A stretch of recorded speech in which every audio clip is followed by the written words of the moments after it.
it is my mission, partly in life, but also one of my New Year's resolutions. I know we're in October, to read a greater diversity of authors and fiction and branch out from the usual crime and thriller genre. So I put on my community page that I was going to play a little game. That game involved some of you suggesting an initial and a number, and I would go to that particular shelf in the general fiction and pick up that book. And I chose 3 to get started with, and I'll be honest, I haven't really looked at any of them properly, so we can do that together for the first time. But I'm not really looking forward to any of them.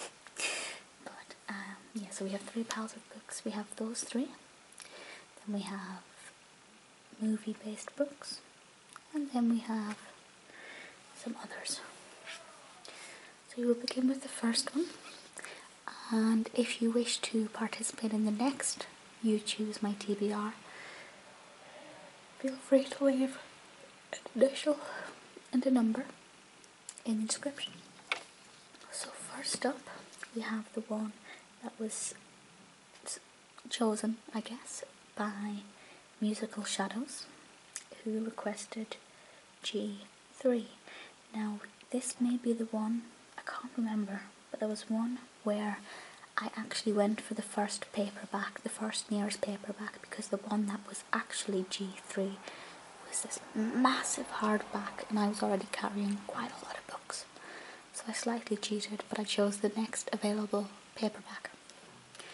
And this is, what is this? I don't know. It's Keane's Challenge by Iain Gale. It looks like something I would not read, which is obviously the point of this. Oh, it looks like it's a sequel. Can you see that? James Keane, exploring officer, card-sharp ladies' man, and one of the finest soldiers in Wellington's army, is back. The British forces and their Spanish allies are opposed by a resurgent French army led by one of Napoleon's best generals. They desperately need information and intelligence, and that's Keane's job. His and his motley bands. But someone is informing the French, a double agent high in the army councils, and Keane's enemies are quick to point the finger. Keane's only hope is to discover and root out the traitor himself. Well, what can I say? I love historical fiction, but I like historical fiction about the Tudors. I like Phil McRery. Oh, but I am liking the font size.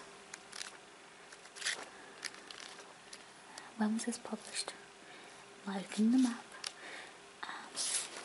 Published by Heron Books in 2014. So, yeah, I'm kind of looking forward to it because I like the print size. And I feel like a book that looks visually appealing is one that I'm more likely to enjoy.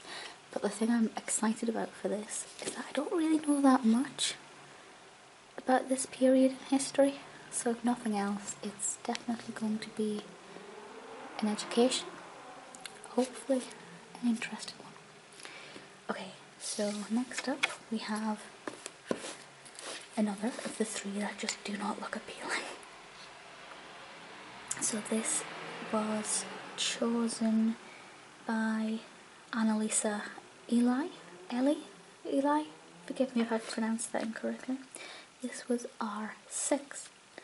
Now what I like about this is it has a quote from Colette Cini, who wrote 1,000 Splendid Suns, one of my favourite books ever. This is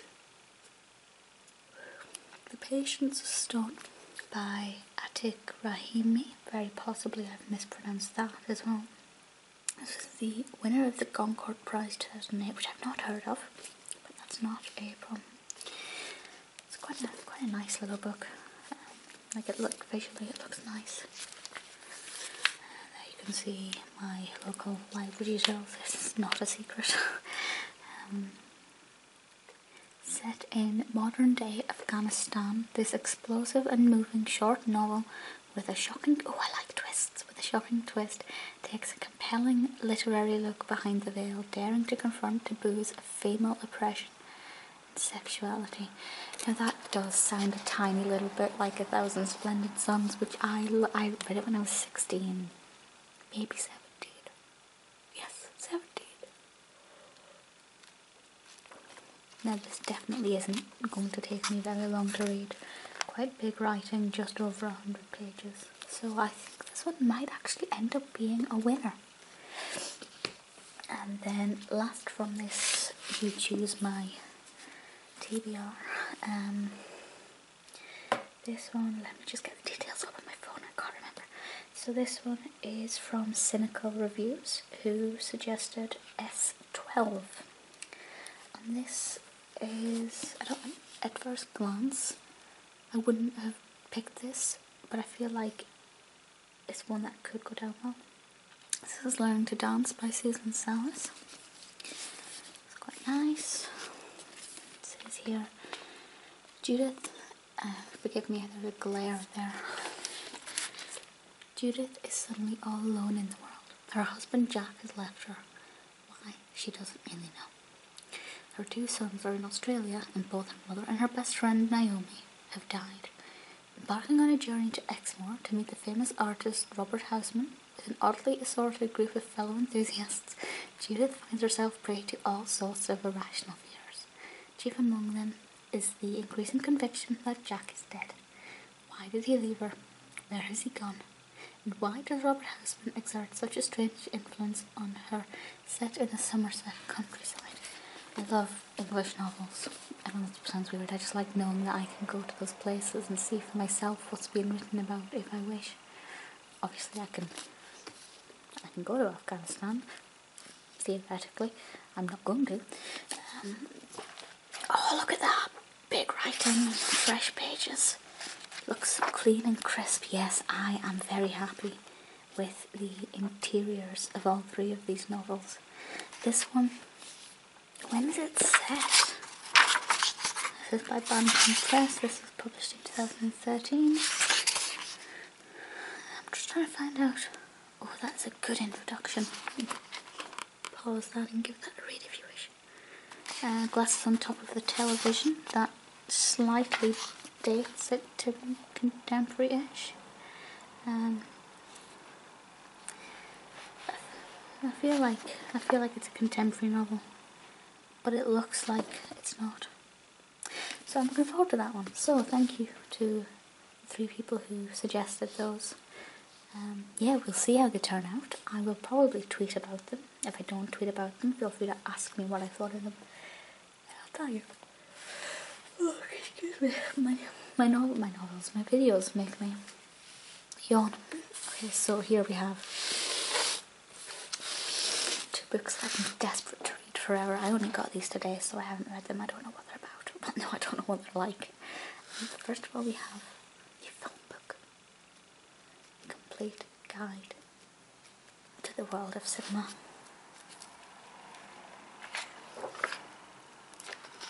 Oh, hello! It's always good to start with Johnny Depp. I'm not actually going to look into this just now because either before or after I've read it, I'm going to do an ASMR video with it where we look through it together and basically talk about the pictures. Because that sounds incredible. And then we have almost, well, identical in size. We have the movie book, and these are both published.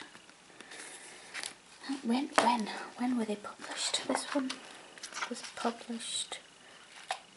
This one was. I know you can't see what I'm looking at. This one was published in 2011, and this basically identical book from the same publishers. Chaplin was published in 2015. So this, I expect, it looks like it has a slightly different kind of kind of structure. This one looks more like a detailed timeline. This one, I've got no idea what it's about. Yeah. Of course, Scorsese, Lee. If Tim Burton's not in this, I'm going to throw it out of the window. Yeah, so I think, yeah, I'll do ASMR videos with both of those in due course. These are definitely books that I'll be reading at bedtime rather than books reading on the commute, because I'm not carrying that to and from the office. Not a chance.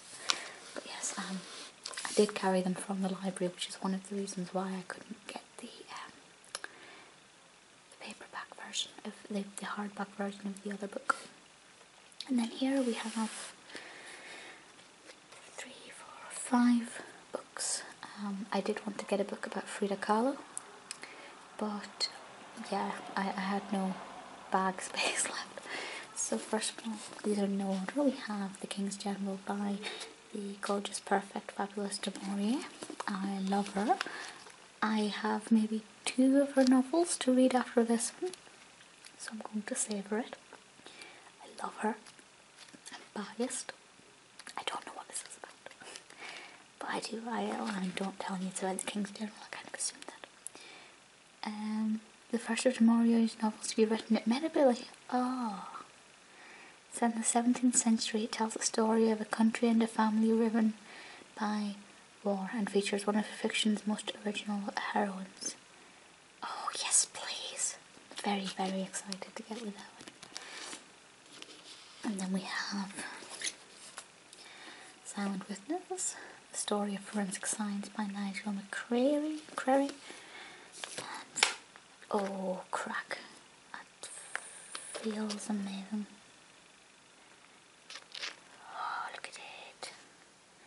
Lafarge, I read all about her recently. Very interesting story. Wow. This looks like it's never been read. Oh, it has. At least one person's taken it out before me. Oh, smell it. I know you can't smell it, but just try. Wow. Yeah, sorry, we won't get carried away by the smell of book. This was published in 2013 and covers identity, ballistics, blood, trace evidence, the body, poisons and DNA. I just read a book very similar to this by Val McDermid, and it's called Forensics Anatomy of the Crime, maybe? Anyway, Val McDermid Forensics, very, very good. And this one looks... Oh, I'm so excited! I'm going to have the sweetest dreams. And then the next 3 all are very similar in theme. We have the cast-off kids, abandoned by their parents. Could their foster home provide the love they needed? If you know me, you will know that I am obsessed with books about children in foster care. Books written by foster carers. I don't know why.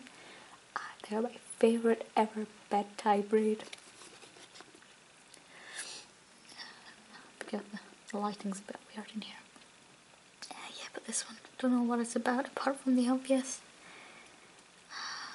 It just looks like it's going to be... Oh, well, the language is definitely asterisked. That's starting that tonight. I can't wait. Then we have... Spoilers. The Girl Who Couldn't Smile by Shane Dunphy. And this one is, from what I can see, kind of similar. It's about somebody who works in a creche, and I guess he encounters... we learn the stories of some of the other children in the creche, so it sounds like tales of troubled children that he has to look after. Which is exactly the kind of thing that I'm obsessed with. And then, lastly, we have I Won't Forgive What You Did. A little girl suffering, a granddad who crossed the line, a mother who let it happen. Born the third of 8 children into a life of rural squalor in a farming community in the south of England, Faith Scott's infant world is already more challenging than most. Yep. Very, very excited to read this. A little discolour in there. Means it's probably quite old. How old are you? You are 2010. It's not that old at all.